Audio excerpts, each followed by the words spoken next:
Ontario Auditor General Bonnie Lysyk answers questions about her 2016 annual report at Queen's Park in Toronto on Wednesday, November 30, 2016. Christopher Katsarov. The Canadian press hiding billions of dollars the Ontario government is borrowing to lower electricity bills for a few years will cost hydro users an extra $4 billion, the province's Auditor General reported Tuesday morning. Maybe worse, Bonnie Lysyk said in a special report on the Liberals' Fair Hydro plan. The tricks the government is using throw doubt on all the province's books. The government, citizens, auditors and giant institutions that lend the province money are pretty much operating in a post-truth universe, where what the Liberals say is going on with Ontario's finances has begun to drift from any previously understood shared reality. What the Liberals have done would be unacceptable in the private sector, and we maintain that this is also unacceptable in the public sector, Lysyk reported.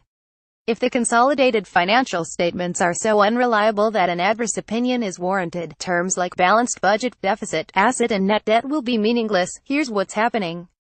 Earlier this year, Premier Kathleen Wynne gave up defending the increases in the price of electricity since the Liberals took over in 2003. She and her cabinet put together a plan to cut bills that amounted to paying today's costs with borrowed money and repaying it with interest later. It has already cut residential bills by an average of 25% beginning last summer. And it will increase them by a combined total of $21 billion over time, when all that interest has to be paid, according to a previous report by Ontario's Financial Accountability Officer, whose job is specifically to run budget numbers independently of the government, and whose findings Lysyk used for her dollar figures. The argument they make is that the investment in cleaner and more reliable power will benefit us for a long time, so we should pay for it over more years. That's fairer. This is debatable, but not obviously ludicrous. That additional fairness is costing $17 billion in interest, spread out over years.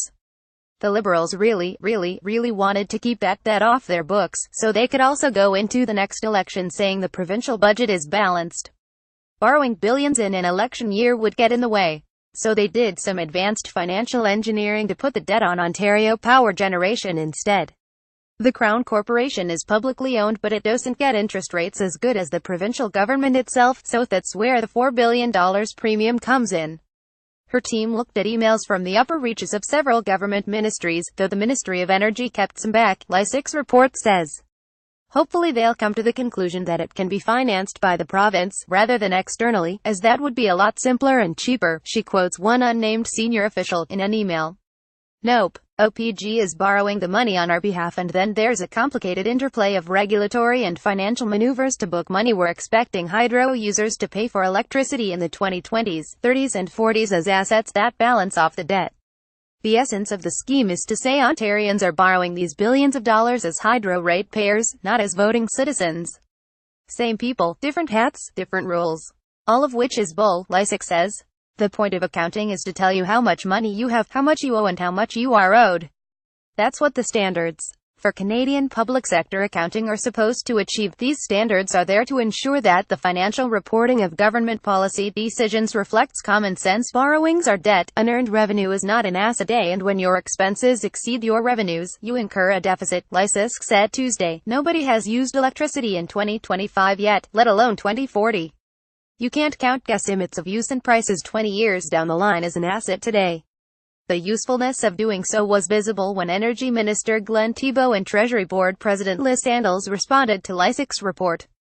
They think the $4 billion estimate for the extra cost of hiding the debt is too high. They argue the gap between the government's interest rate and Ontario Power Generation's might not be as big as the Financial Accountability Office thinks. They could be right. We won't know for sure till the 2040s. So it's a bit weird to account for it as if it's a fait accompli.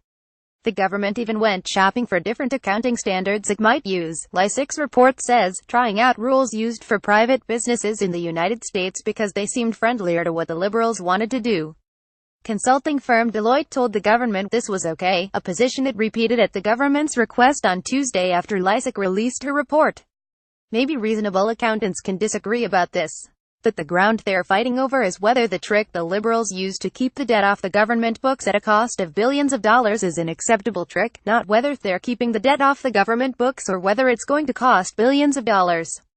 Which is just what you want from your government, right? Reevely at postmedia.com, twitter.com, David Reevely.